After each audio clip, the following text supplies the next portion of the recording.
Our fuel came from Connamara, and that was turf, because there wasn't any bog on this side of the burn. And then a whole lot of boats brought turf to the west of Ireland, or to in the Galway Bay. They came to New Peak, in Barra, Cledenbridge, you name it, all the place around. And I came to New Quay and Bell Harbour. But ours came into the pond wall, and Puchin King used to bring us in 2 boatloads of turf every year. And the first thing he had to get was 2 cakes of bread when he'd arrived. One that he'd ate for his supper, and the other one for going back in the morning in the next tide. But yes, we would bring our horse and cars down and back them out into the water a bit and load the turf into the carts. Did he come on his own? No, he had his son with him, Batley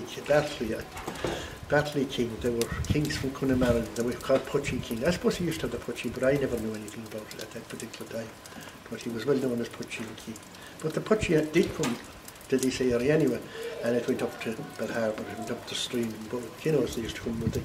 But I'm sure the Barders always had the Puchin. So the Bother was the driver, and who was the other one? The Bother was the old man. He was usually crippled with arthritis from sitting in the back of the boat, and he had his son with him, which was the Latwador. So Batley King was the name of the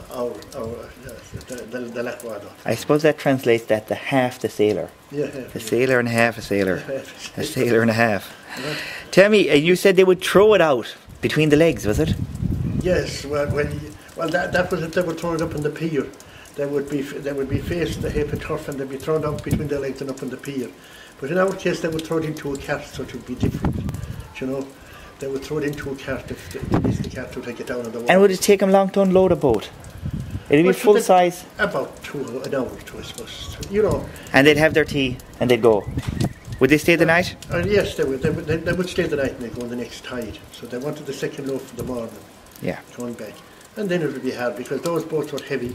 There was probably 5 ton ballast inside them of stones, and they were heavy old boats. But they'd be a long time attacking. They were driven by sail.